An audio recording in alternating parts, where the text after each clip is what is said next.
Good afternoon. Welcome to this edition of the People Progressing podcast. And this week I have Aaron Golub on, an amazing man. And we're going to get into a lot during this podcast. I'm really excited about it. Really feel blessed that Aaron took his time to come on with us today. So, Aaron, what I usually do is just have you introduce yourself to the people out there, where you're from, what you like to do as a kid, some things that influenced you as a kid and so forth. And we'll take it from there.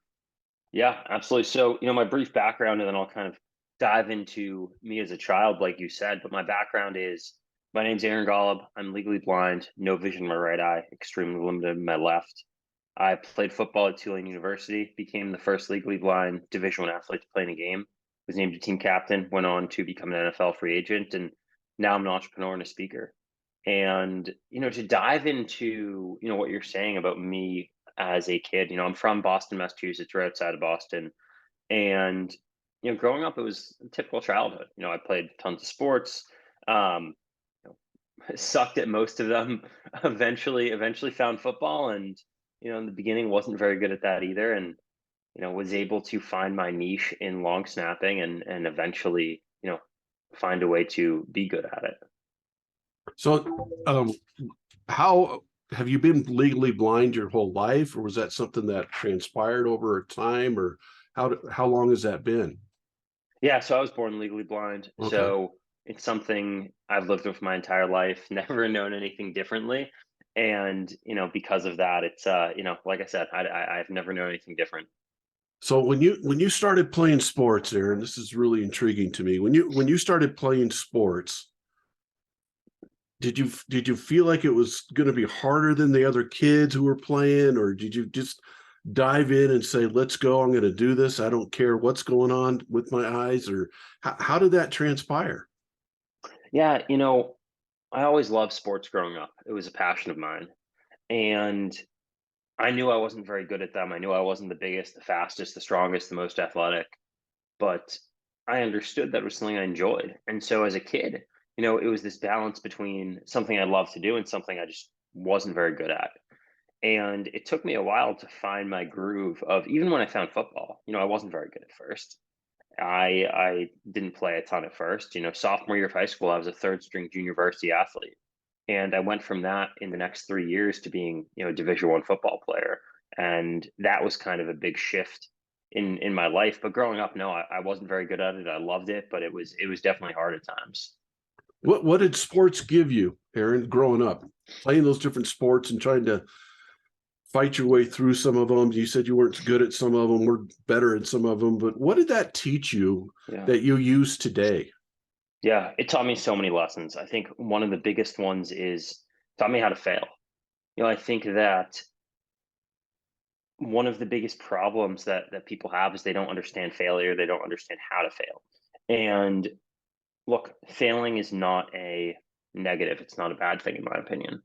Failing is a good thing if you use it to learn to succeed. And I fail every single day.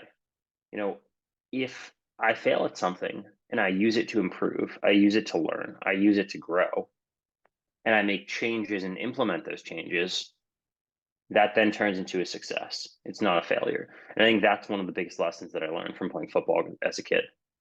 It's amazing. And so, third string JV athlete as a sophomore to all the way to an NFL free agent as a long snapper. Tell us about that. How much work was involved with that? How much discipline and Yeah. focus did that take you to get from third string JV athlete to NFL free agent? Yeah, look, nothing happens overnight. It all takes time. It's never easy. And when I was, sophomore in high school, when I was third string, I was an offense and defensive lineman, and it wasn't the best fit for me. I wasn't the biggest, like I said, I wasn't the most athletic at the time. And I found long snapping, and I realized that no one wanted to be this position. I realized that if I got good enough at this unique niche position, that there might be an opportunity for me to play and play at a really high level.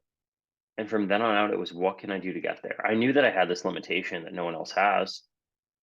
And I understood that if I wanted to overcome it and be as good as other people or better than them, I had to work 10 times harder than them.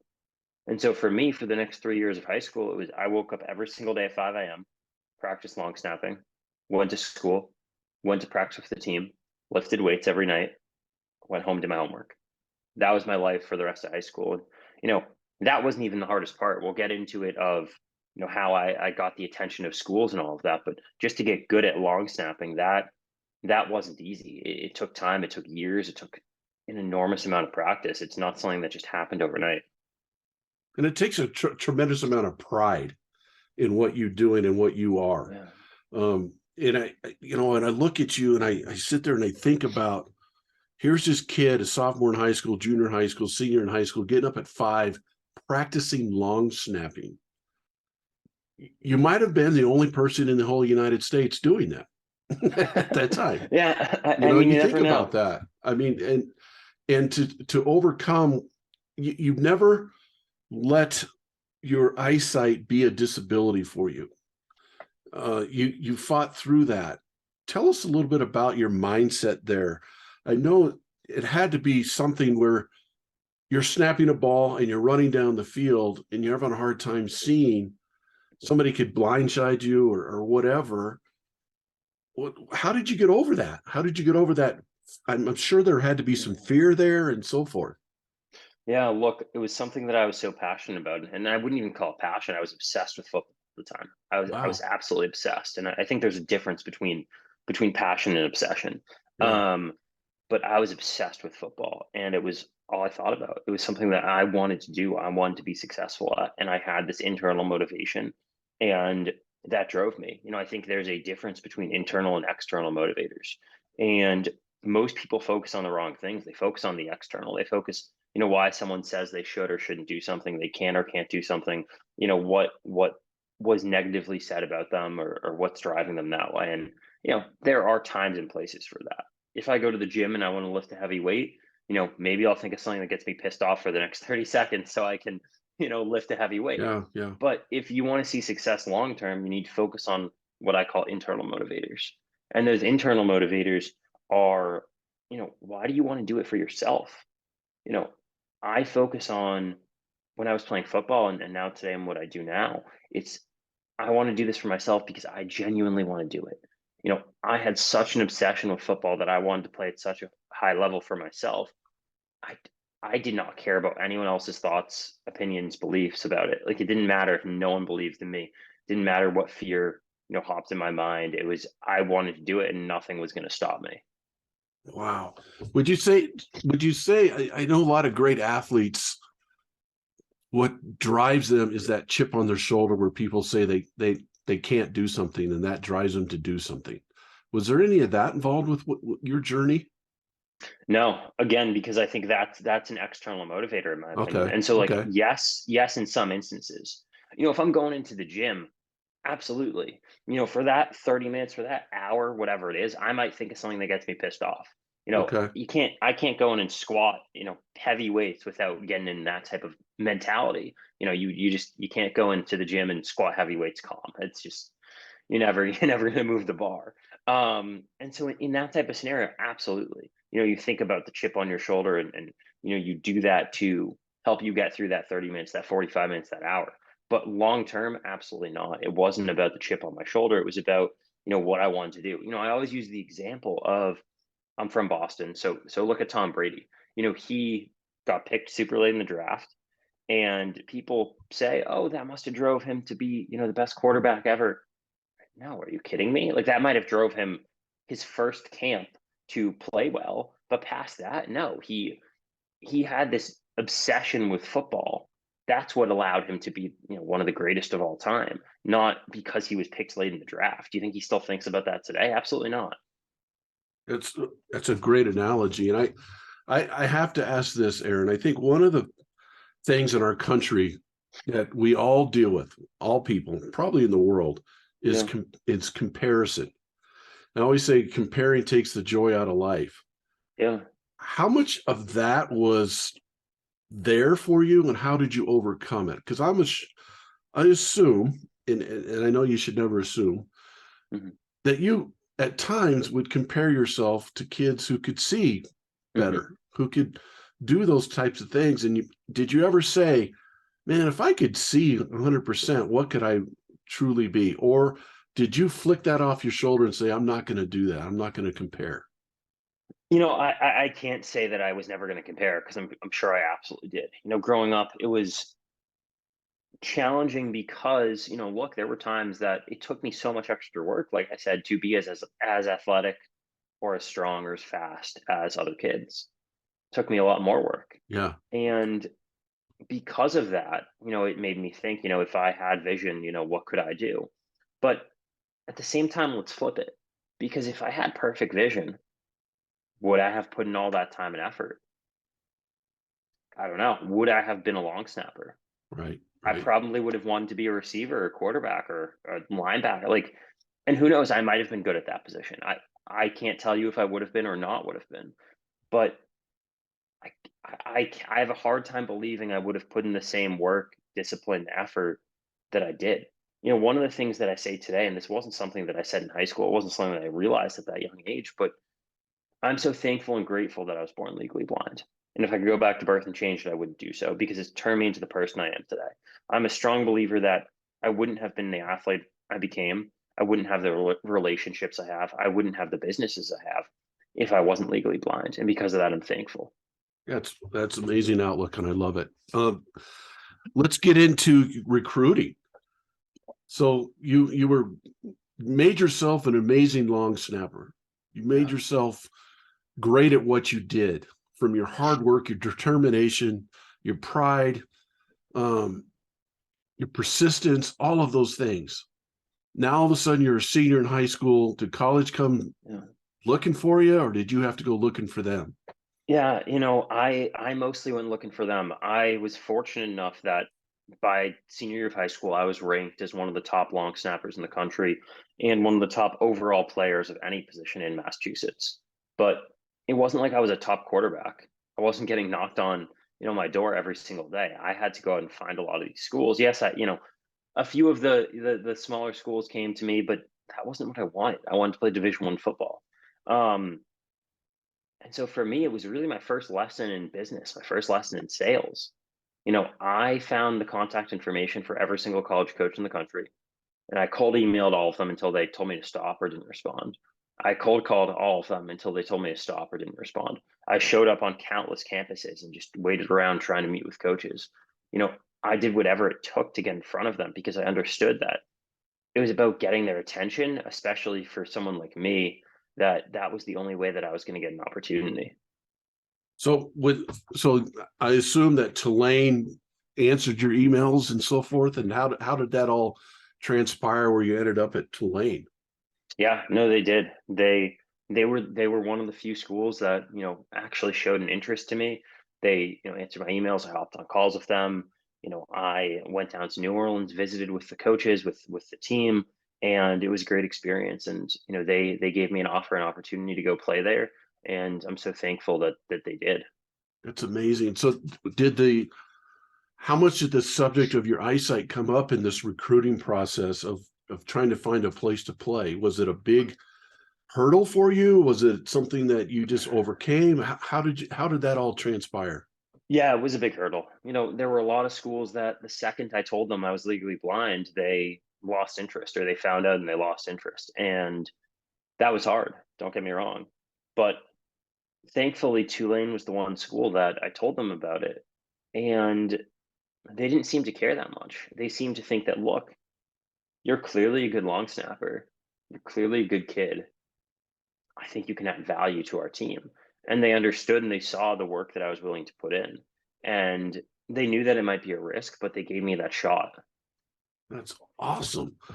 And at your time at Tulane, you developed into a great, even more of a great long snapper to the point where you got some free agent tryouts with the NFL and so forth. But I want to go back to one thing Yeah. that you were a captain of the team.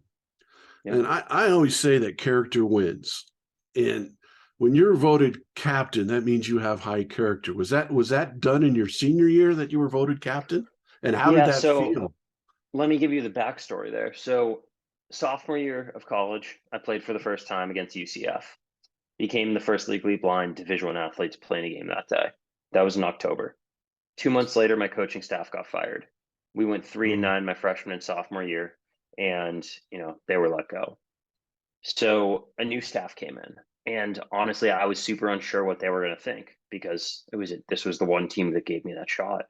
And so I eventually sat down with the coaches. We had this conversation. The new coach who's still there, Coach Willie Fritz, and we came to this agreement that, like, look, we'll try spring ball. We'll see what happens. If we have to have this discussion again, we will. And not only did we not have that conversation again, but 2 years later, he named me a team captain during my senior year, and it was just phenomenal. Amazing, man. He's still the coach, you said, right? Yep, he And he just won the Cotton Bowl against USC this yeah, year. Huge amazing win. game. Tell me a little bit about him. What kind of influence did he have on you? Yeah, I think Coach Fritz is a incredible coach, an incredible person, and I've learned a ton from him, both when I was at school and even now. He's been a mentor to me, a friend.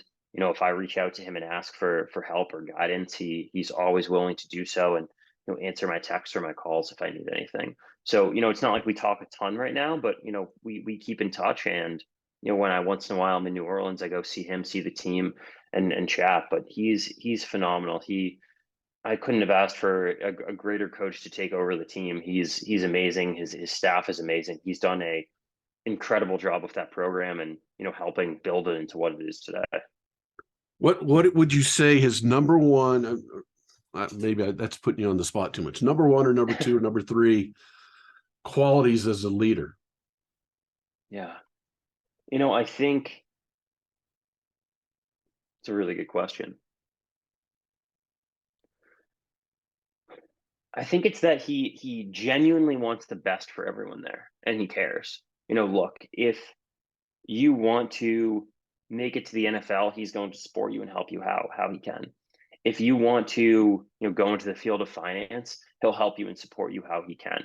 If you want to do whatever your goal is, he'll help you. And I think the fact that he genuinely cares about the guys that play for him, I think that's one of his best qualities as a leader. God, I love that. And in the day and age now of Division I college football, with all the stuff that's going on, we don't need to get into all that. It's getting harder and harder to find people like that leading these programs. Yeah. In terms of caring about their athletes and wanting them to do well beyond the football field and so forth. And not because they're bad people, just because the pressure to win is so great. And it sounds like he's figured out a way to do both. Yeah, and look, right? he understands that. He understands that. Look, this going to Tulane, going to play in college, Not is easy. not a 4-year thing. It's a 40-year thing. Yeah. And he understands that. Look, when Wow. you go there, you need to get a good education. Now, most of the guys who played there are going to take that education and get a good job. Now, I'm obviously a different story where, I got a job and then I went into the world of entrepreneurship. And so a lot of the stuff that I use today are not things that I learned in school. My education was valuable, but I learned a lot from just experience after school. Yeah. But 99% of the guys, they learn a ton from school, which I did as well. And they have to implement that into life and into their careers because they're getting a job. And he understands that. And he knows that, look, football is important. But what's more important? The education that you have, because the second that you leave here, the second that football ends, you need to provide for your family. You need to live a life. Amazing. Okay, I'm going to ask this question, then we're going to kind of move on to what you're doing now. I want to know the number one thing that you had to overcome in your football journey, being the first Division I player, Division I athlete ever who was legally blind to participate in a contest. What was the number one thing you had to overcome to get to that point? I think probably the doubt of others. I think that just finding a coach, a team, a school that was willing to give me an opportunity. And I essentially had to do that twice because the coaching staff left, and I had to sit down with the new staff and make sure that they could give me that opportunity. And I think that was the biggest thing. And I think that's an amazing answer for this reason, Aaron. This is getting me fired up now. Because you didn't say doubting yourself. You never doubted yourself. was that from the hard work, the discipline, and everything that you showed up to that point had built so much confidence in yourself that you never doubted yourself? Yeah, look, I think if you prepare, if you put in the time and effort and you know that you're working harder than others, then you don't need to do that. I mean, look, I have the confidence now that I truly believe that I'm one of the best speakers in the world, and I will be recognized for that one day. Um, but back then, it was I understood that I was one of the best long snappers in the country, in my opinion. I was one of the best long snappers in the world because I had put in the time and effort, and I knew that. Now, if I didn't push myself, if I didn't put in that extra effort, that extra work, I wouldn't have had that confidence, that ability to do so. But I was always a believer. Like, look, when I was in the weight room, I wasn't lifting with the receivers. I was lifting with the top guys because I was pushing myself to get better, to get stronger, to get faster, and always putting myself in those situations. I think that just built up the confidence and didn't allow that self doubt to enter. Man, that's so awesome. What a great way to explain your number one hurdle. Really, I think a lot of people in your shoes would be saying, well, the number one hurdle I had was doubting myself if I could really do this. You never did. You never wavered. That's beautiful. Now, tell me how that's taken into your life now with your speaking and your coaching and your consulting. How Yeah. has that helped you transform into that life now? Yeah, it's powerful. It's lessons that really make a huge impact because the world of entrepreneurship is it's hard. Don't get me wrong. It's hard. And building a business, building a team, building a life for yourself is something that you don't learn in school, you don't learn in football, you learn certain lessons about leadership and teamwork that translate into the world of business. But it's challenging at times. But it's hey, I get obsessed with this the same way I got obsessed with football. And it's trying to implement that obsession into understanding that I've achieved a certain amount of success and I love what I'm doing. I'm obsessed with what I'm doing. How can I go to the next level and keep going to new levels? So when you're out speaking, what is your main message that you want people to get? Yeah, and look, I have four keynotes that I speak on, but the main stay headline is leadership strategies that overcome adversity. And I have four different things that fall underneath that. But it's about becoming a better leader and overcoming the adversities at hand. And let's dive into that leadership. I love talking leadership. And I think your topic is a little unique because I've heard a lot of people talk, keynotes and stuff about leadership and different aspects of leadership and everything else. I'll be honest with you, I haven't heard too many, and maybe never have heard somebody actually make their keynote overcoming adversity, being a good leader by and overcoming adversity at the same time. And I say this, Aaron, we want to be in our purpose every day, but there's things that come at us to take us out of our purpose. The noise is what I call it. That's kind of the adversity part that you're talking about. What are some things that leaders can do? Because they're going to be facing noise coming at them all the time from all different directions. What are some key things that you give to leaders in terms of overcoming adversity? Yeah, and look, it depends on the situation is the short answer. And every time I do a talk, it's about sitting down with the organization, the company, the conference, the school, whoever beforehand and trying to find what their challenges, what their problems are and diagnosing them because like I said, I have four main talks. They all fall under that umbrella of leadership strategies that overcome adversity. And within those four talks, I could have a speech already that's pre-made, or I can tailor it to what their needs are. And I always try and tailor it because I think that makes the most Yeah, impact and adds the most value. yeah. And I think some of the common things that I teach on, I talk about are look, gratitude, communication, teamwork, empathy. So many things that create good leaders and allow you to overcome the challenges that you face. Because it doesn't matter if you're in a sports environment, a business environment, you're just at a conference, there's challenges that you're going through and we all have them. They're all different. They're all unique to who we are. and finding the great ways to overcome them while still maintaining that leadership role is really important. Talk to me about empathy, Aaron. Empathy is on the top of my list in terms of things that leaders need to have. And I think our country has an empathy void. How much do you dive into that, and give me your definition of empathy? Yeah, and look, the specific areas that I dive into just depends on when I do a needs assessment with a company or Right, with a right. conference, and tailoring it towards what they're looking for within the realm of my topic. But look, when it comes to empathy, it's how can you relate to the others around you that you're working with and understand their situation and help them. If someone comes to me and says, look, we have this challenge, we have this adversity, we're really struggling here. How do I take a step back, understand that adversity, understand that challenge, relate to it, empathize with it, be there for them, listen.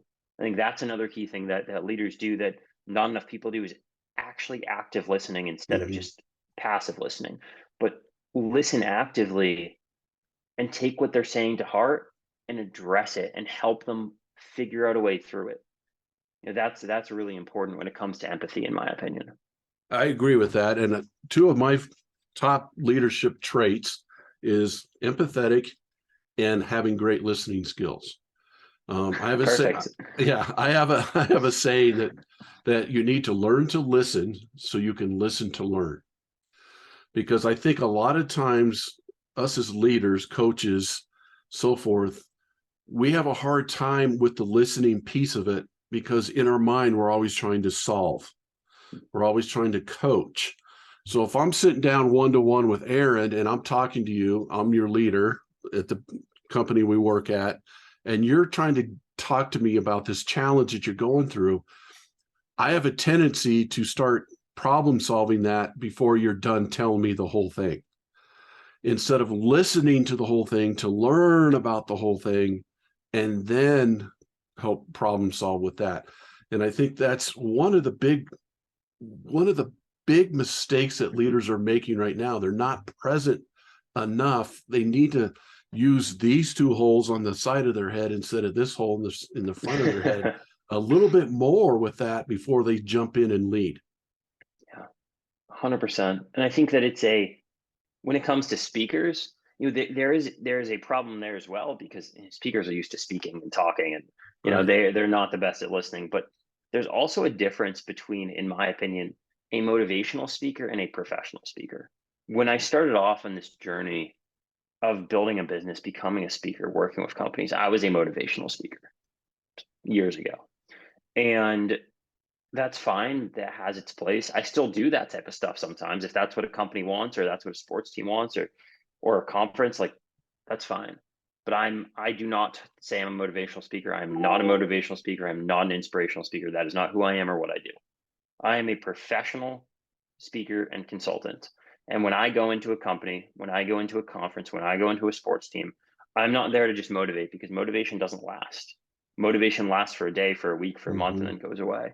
I'm a professional speaker and consultant, and I'm there to help you solve a problem. Because when you solve problems, when you listen to the problem and then you come up with solutions to solve them through your speech or through the work that you do, that's when you make real change. And the real change comes too after consulting with you and you coaching them and all that, to keep living that instead of, like you just said about the motivation piece. I see a lot of companies that will, okay, we're going to try this, and 3 weeks in or a month in, again, the noise comes in and hits and all these other stuff's going on. And all of a sudden we're back into what we were doing because that's more comfortable for us. So how do you try to get these people to keep continuing what you're coaching them and live what you're coaching them? Yeah. It's really trying to do what I call a needs assessment beforehand and understand their challenges. Because if I understand their challenges, like I said before, I can tailor the approach to them Yeah. and really try and give them specific strategies within that talk to help them going forward. Now, there are other instances where it's not just a speech, where I'm working with them longer term and it's more of a consulting agreement instead of just a speaking engagement. And in those engagements, I can really work with an organization or a team throughout an extended period of time and make even more impact. But if it's just a speaking engagement, then the needs assessment is, I think, incredibly important, because that's the time before an event, a month out, 2 months out, whenever, that allows me to learn and understand and listen actively to the problems that they're facing and come up with those solutions that I can tailor within my talk. And I want to go back to something you said earlier too, the motivation piece. And I think you said something to the effect of motivation will last a day, 2, maybe 3 days, and then it kind of goes away. I have a saying that I really think it's hard or challenging to motivate people, but in my opinion, it's really easy to inspire people to motivate themselves. So when you're talking to these people, do you try to inspire them to do greater than what they thought they could do, to get those light bulb moments in them, to get them to figure out and realize?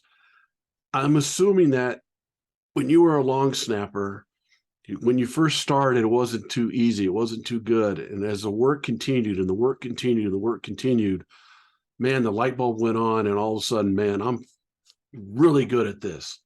How do you try to get the light bulb moment to come on with these people you work with? Yeah, it's understanding their needs and giving them what they truly need to hear to move on. It's not necessarily giving them what they want to hear. It's giving them what they need to hear. And sometimes that comes in harsh truth. Not everyone wants to hear what you have to tell them Mhm. for them to make a change. But your job, if you're going in to solve a problem, you need to tell them what they need to hear, not what they want to hear. You're not there to make them feel good. You're there to make a difference, to help solve a problem. And telling them what they need to hear, and that sometimes comes in different ways, depending on who it is and where that is what, in my opinion, can inspire someone when they hear what they really need to hear. And I think that's one of the things that a lot of leaders have a hard time doing. And it doesn't mean that you have to be a jerk about it. It doesn't mean you have to be harsh about it.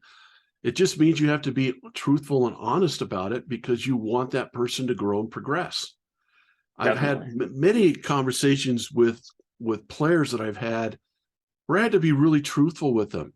And I would always start it out by saying, I'm being as truthful with you as I can, because you deserve that. And I owe that to you. And then I also let them know that I cared about them. And I also let them know that I want them to grow and progress. And this is how we're going to get it done. So telling them the truth, I think, is a huge piece of the leadership puzzle. It being honest and open with them is a huge piece. And you don't have to be a jackass doing it. There's no, I can't think of a better way to say that. Um, Aaron, you've done a lot with a lot of different organizations. What kind of what do you get out of it personally when you're working with these organizations? What does it give you? Yeah, I mean, look, my number one thing is, how can I help and impact others and add value to them? I think that's the top, is knowing that I'm genuinely making an impact, making a difference, and helping them. That's number one. Number two is, I really just enjoy the world of business and entrepreneurship.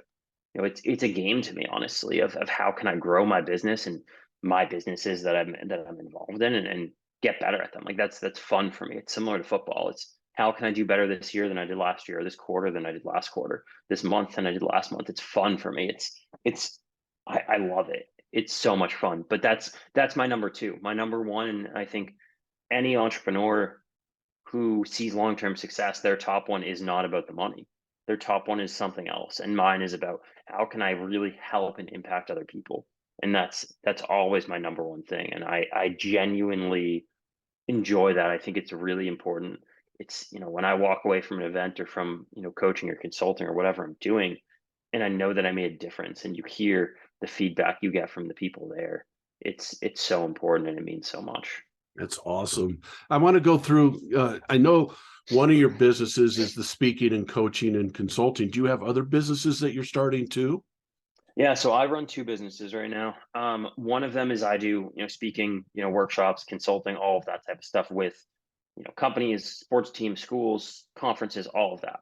The other one is, I take people who see what I've done, what my team has done as a speaker and a consultant, and we help them build their business. and we do that. And so that's the second company that I run, and that's fun as well. But I enjoy doing both because they're both surrounded, or they're both about how do I help other people. It's helping people in different ways, but it's how do I help them. Now, and it's amazing story. From birth, you're legally blind. You can't see out of your right eye. You can not really see out of your left eye. And you've taken that all the way to a point now in your life where the joy of your life is helping and serving others. Yeah. And I think that's so powerful for people to hear, because Aaron, there's so many times in your life you could have gone, you could have been bitter about it. You could have, and you've chosen all the time to be better from it.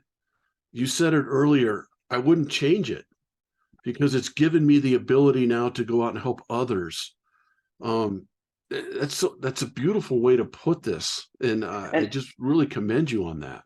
and I want to add in there, before we wrap up, or whenever, is like, look, the person I am today, the way I communicate now, the feeling of helping others, that wasn't always me. And one of my mentors, and I kind of feel like I got this saying from him. His name's David Meltzer. He's a big speaker and entrepreneur that I've become really close with. And one of the things that he's said several times is, look, if you've met me in different points in my life, you could have thought that I was the nicest guy, the most helpful guy, the biggest asshole in the world. Just depends on when you met me. If you met me at 17, 18, 24, 26, and I agree with that 100%, because there's so, like, look, not everyone in my life probably thinks I'm this great person who helps other people. If you met me, 19 years old in college, that's probably, it just depends on the situation that we were in. It's about growing and evolving over time. And just because that's who I am today doesn't mean that I had setbacks or failures throughout my life. And we're always growing and learning from those experiences. And I think no matter who you are, where you are, it doesn't matter. It's about how can you get better and how can you improve. If you were in a bad situation right now, if you're for lack of a better term, a shitty person right now, that's not a problem. But how can you turn that around and get better? That's wow. That's one of the most powerful things anybody's ever said on here, because I think people beat themselves up, and you just gave people a way to forgive themselves and keep moving forward, Yeah.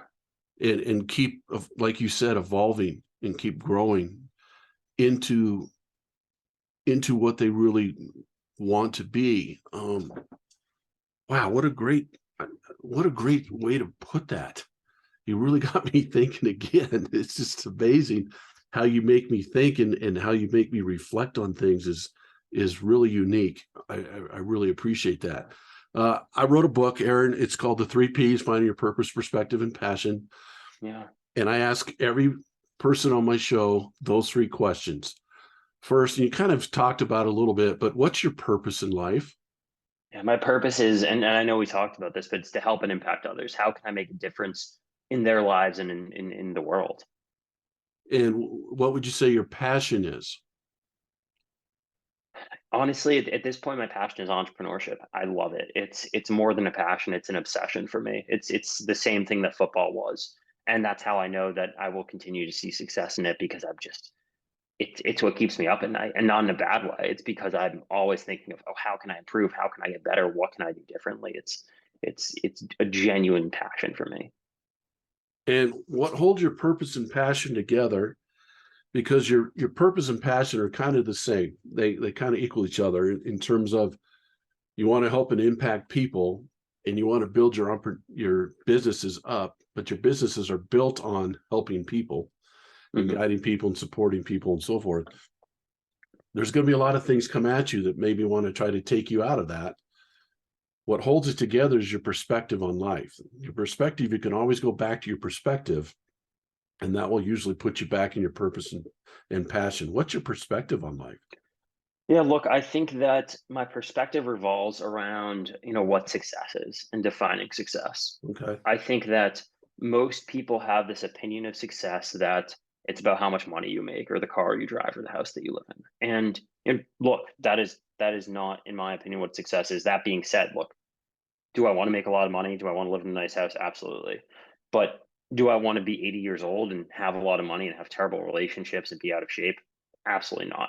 I think success is the blend between having a successful business and career, having successful relationships, being happy and healthy and in incredible shape, being fulfilled, having a great mindset. It's the blend of all of that. And that's my perspective. It's not just about one area.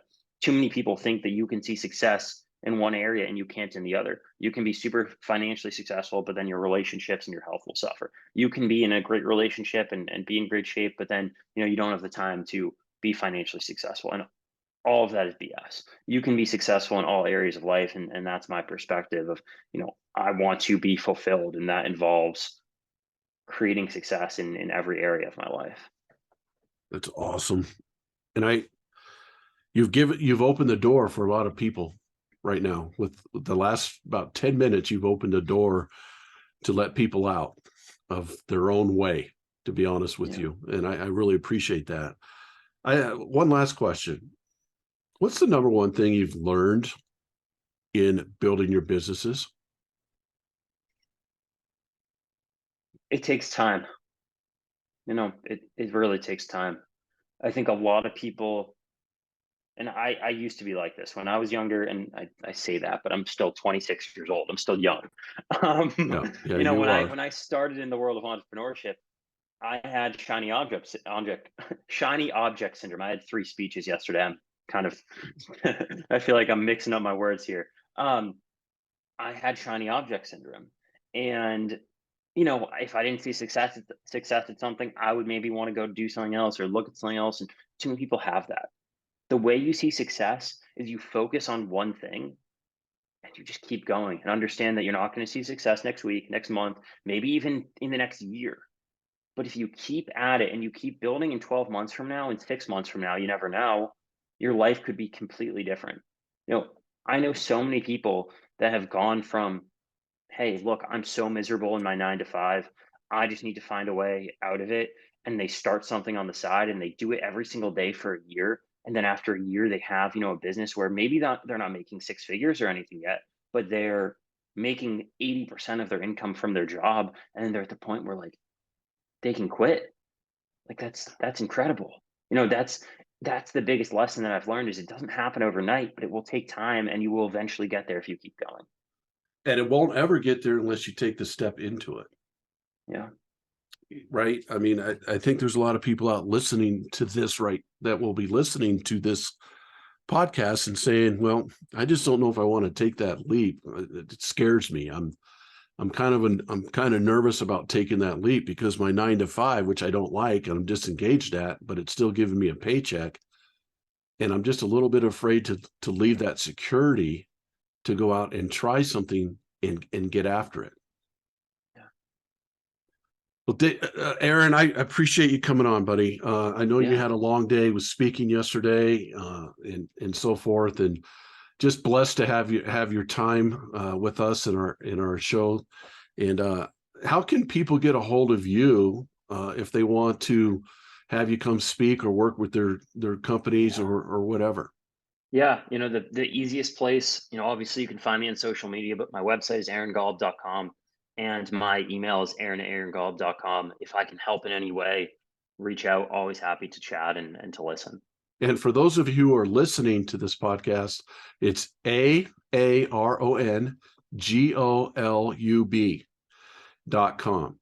And it's a great website. It's got a lot of information on there. You can get a hold of Aaron from there, and really kind of does a great job explaining some of the programs that he does and so forth. And I highly recommend Aaron to you and your companies and other businesses and sports teams and everything. You're truly an inspirational person. Thank you. But you lead from the heart. And I think that's one of the most important things that leaders need to have is leadership from the heart. And that heart starts from, I want to be there to support people, help people, guide people, and get them growing and maturing and progressing And you can never beat that. When you lead from the heart, I don't think you can ever lose. So 100%. Aaron, I appreciate it, buddy. This has been awesome. Thank you all for listening. This is the People Progressing podcast. Please share it with your friends, download it, do whatever. Just trying to grow it and trying to help people progress, and having people like amazing people like Aaron on our show is really helping us. And again, I appreciate Aaron, and I appreciate all for listening. Thank you so much. Have a great day and keep progressing.